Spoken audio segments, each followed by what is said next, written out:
Good afternoon. It's a great pleasure to be here from the Allan Gray Orbis Foundation, and we finally left Israel and we're moving down more south to South Africa.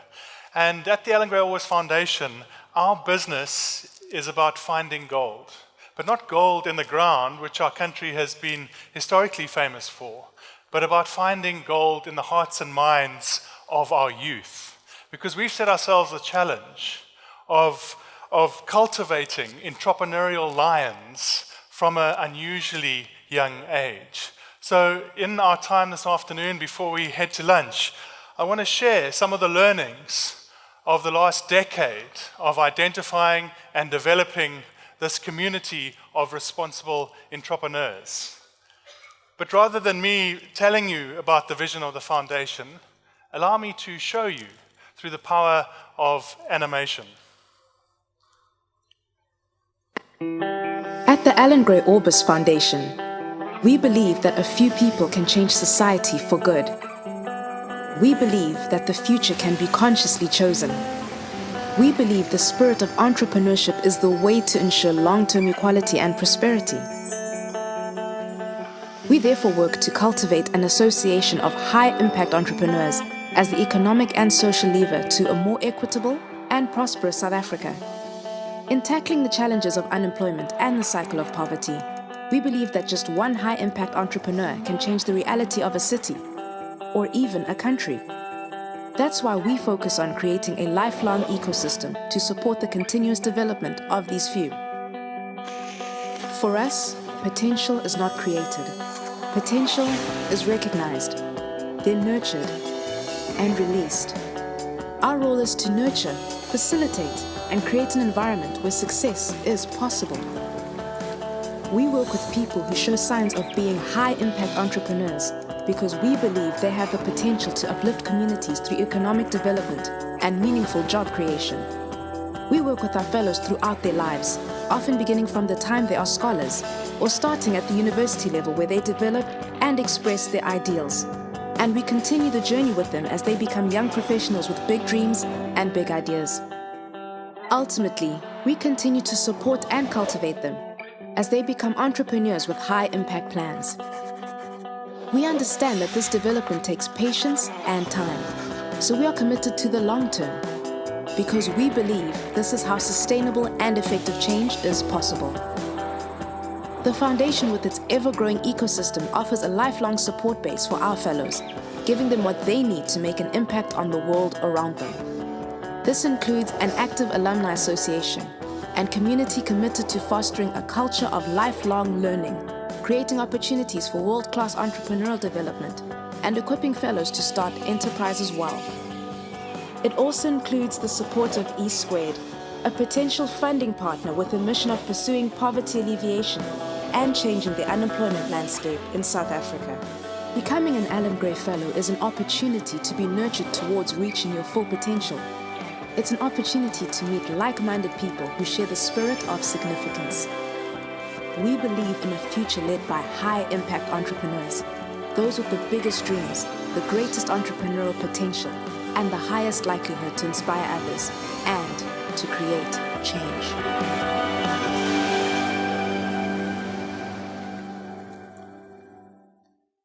Thank you.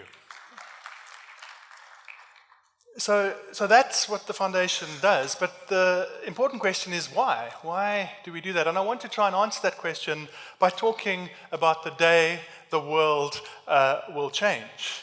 And Jim Clifton is the CEO of Gallup, one of the largest research organizations in the world, and he's very clear about the day the world will change. He says the day when there is a list of blue chip potential entrepreneurs coming out of your local high schools and colleges is the day when, in his case, America and subsequently the world will change forever. Now, why on earth does he say that? Well, about 2 years ago, Gallup applied their incredible research capacity on the challenge of identifying entrepreneurial talent. They wrote a book and developed a tool called Entrepreneurial Strength Finder. And in the introduction to that book, Jim Clifton makes a vitally important claim when he says that all talent explodes when identified early and intentionally developed. All talent explodes when identified early and intentionally developed. And the truth is, we've seen this many times in society. We're actually remarkably good at having systems that will identify people that have extraordinary IQ, or if people have great sporting ability. Can you imagine someone in this country with exceptional cricketing ability and not being picked up and put in a system that develops that talent? It just wouldn't happen. The same with music, and we can go on.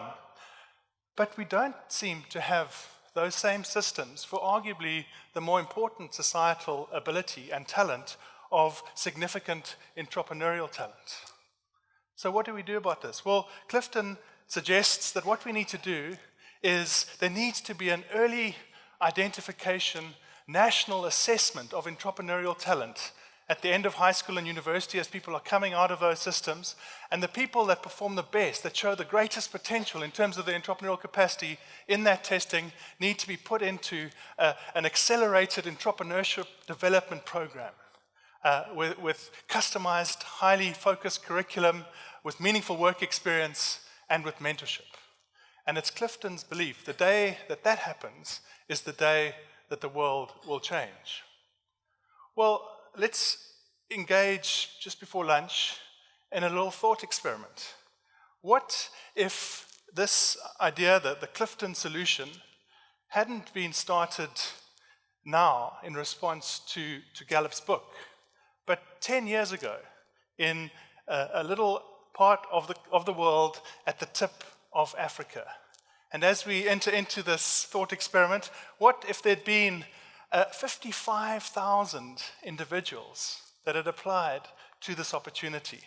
If that had resulted in 3,500 years of education paid for and had been driven by the work of 500 people years of effort and toil to make it happen? Well, the good news is that you don't need to apply your minds too heavily this afternoon to engage in this experiment, because that is exactly what the Allan Gray Orbis Foundation has done over the last 10 years to develop this exceptional pipeline of entrepreneurial talent. Our assets under management, as we sometimes call them, are now nearly 1,000 of these individuals, ranging from high school through university into their careers and enterprises. So there they are in person. If you don't want to just look at graphs, there are those real people around the tip of Africa. And so now that we kind of have this thought, what are the learnings that have emerged from these last 10 years of applying the Clifton solution? Well, allow me to share three. And the first is to start with the end in mind. Now, you might say that identifying entrepreneurial talent, particularly over the long term, is very complicated and difficult, but you have to know what you're aiming for. And so in collaboration and working with others, we have developed what we call a success profile, which is a picture of what success looks like at every stage of this long-term entrepreneurial pathway. What does success look like at the end of high school? What does success look like at the end of university? And ultimately to high-impact, responsible entrepreneurs. And what a success profile is it's a comprehensive method for defining the dimensions that are required for an individual to have success in a specific role. And our specific role happens to be that of high-impact, responsible entrepreneur. And if you look at the balance of it, this comprehensive method of looking at knowledge, experience, competence, personal attributes, and potential gives us extraordinarily powerful talent intelligence to develop this pipeline of entrepreneurs. The second lesson was in terms of staying true to our core. And it's a very specific type of entrepreneur that we've been trying to develop in South Africa and the countries around. And I think we share much in common with the understanding of entrepreneurship here at the Forum and in India. And the specific nature of this type of entrepreneur are captured by our 5 pillars: intellectual imagination, personal initiative, a spirit of significance, courageous commitment, and achievement excellence. Now, you can imagine a decade ago when we started telling people that we saw this association between entrepreneurs and a spirit of significance, people almost found that humorous. They say, entrepreneurs are maximizing their profit. They're not interested in legacy. But we were convinced that was critical. It was absolutely central to the mission of effecting change, and we stuck with it. And these pillars were articulated before we selected a single individual, and they've remained entirely constant over the full length of the foundation. And sure, over time we've refined and developed the underlying meaning and behaviors and everything that falls below those pillars, but those pillars have remained the same. And it's allowed us to stay in the same direction rather than being pushed in a different direction every time some new research comes out of the incredibly fast-moving entrepreneurial field. And then the final lesson I want to share, with apologies to Einstein, is that process trumps genius.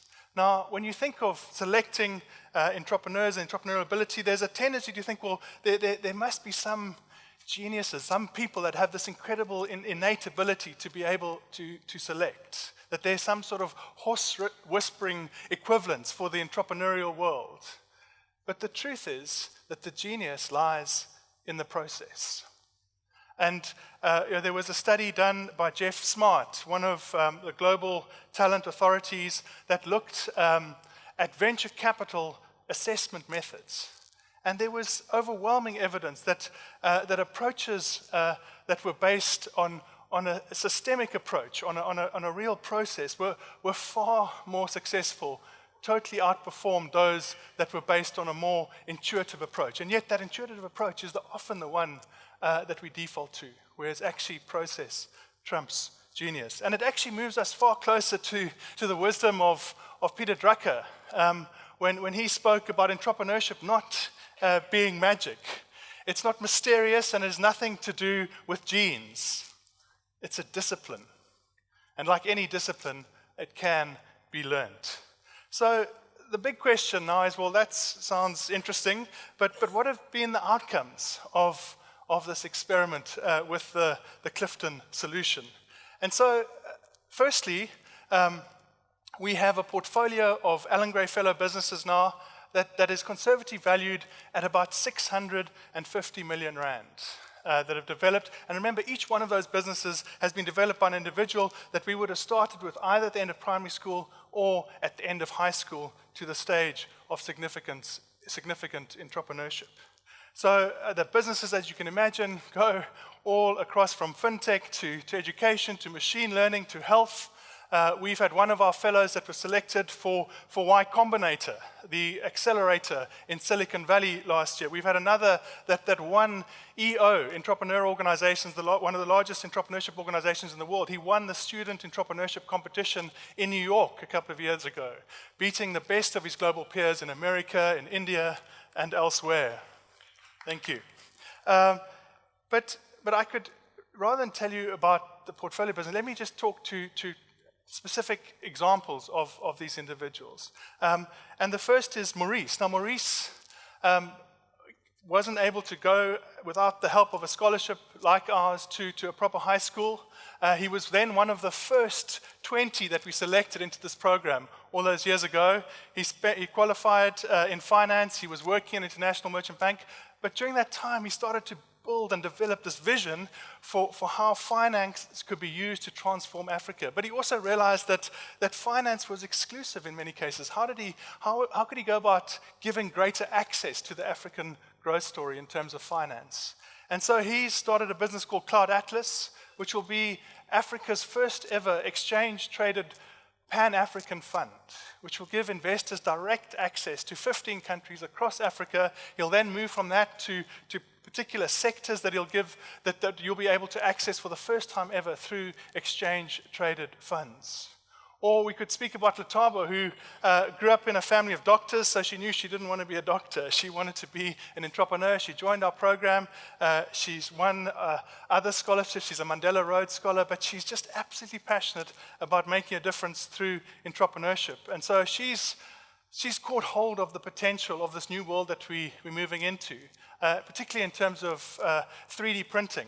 And so she and some co-founders have this business called 3D Power, and they really are looking for unusual applications of 3D power outside of the norm. And one of their first products is an amazing initiative whereby they are going to take the information from ultrasounds of pregnant women and create a physical representation through 3D printing of what the baby looks like in the womb. Now, that might be a niche application, but they've had this incredible response from a market they didn't even think about in terms of blind women, for the first time, can see in their own way or through their hands what their child looks like before birth. And the final example is Sia.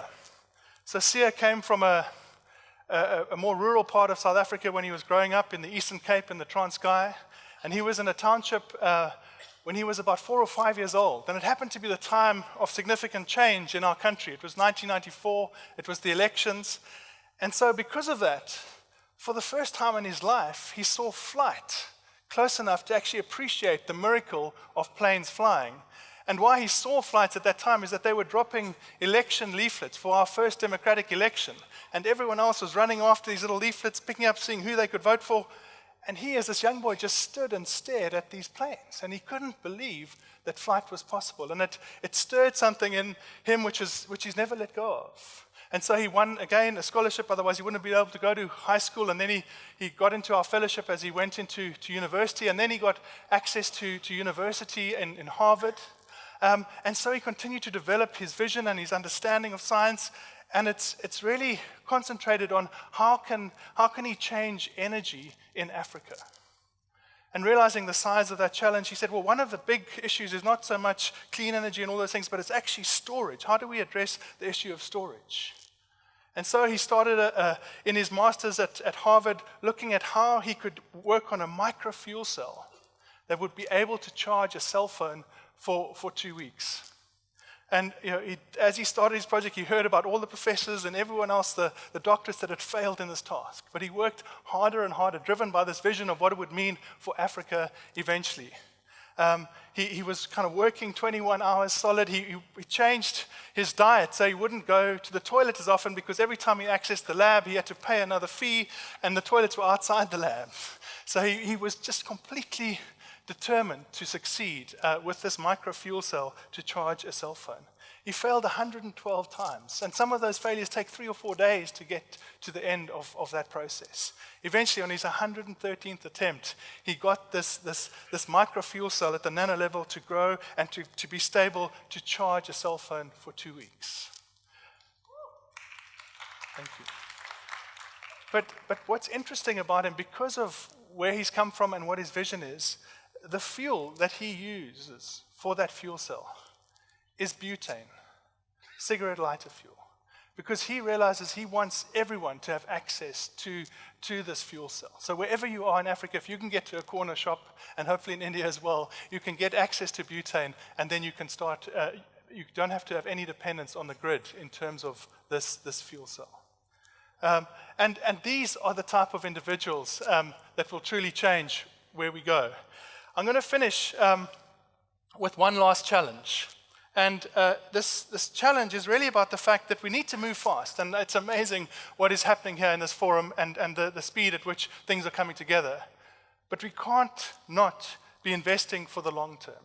And it's captured in this law, which was developed by a chap called Carl Schramm. He used to be the president of the Kaufman Foundation, the largest foundation focused on entrepreneurship in the world. And he came out with this rather unexpected law, where he said that the single most important contributor to a nation's economic growth is the number of startups that grow to $1 billion in revenue in 20 years. So what he's saying is it's not about, as important as some of these other things are in terms of fixed investment and levels of education and exchange rates and so on, he's saying, but actually none of them are as important as the number of startups that grow to scale. So it shows you the importance of this, but it also shows you the time frame involved. It's going to take a couple of decades for these to reach the fullness of what they are about. And in our model, starting even earlier in education processes, it's even longer. We have to be willing to invest in this for the long term. And there's actually an incredibly powerful example of this long-term thinking in India. in terms of the living bridges of Meghalaya in the northeast part of India. And you would know better than I, but these bridges, they take 10 years to form as they take the root system of those rubber trees in that part of the world, the wettest part of the world, and they have to wait a full 10 years as they shape those roots before they come together for the first time. And you might say, well, why on earth would you wait 10 years for even the bridge to be created for the very first time, as there is just a touching of the root system? Just as people said 10 years ago, what's the point of investing in these people? They're only at school. We need to get going to the accelerators, to the incubators, to the funding now. Don't worry about school children. And yet the truth about those living bridges is that once they connect, after those 10 years, they grow stronger and stronger and stronger as those roots intertwine, and they will last for hundreds and hundreds of years. They will be far more powerful than any bridge we could try and create under our own strength. And so with something as important as entrepreneurship, let's not play around with short-term thinking and quick fixes. Entrepreneurship deserves more from us. Thank you.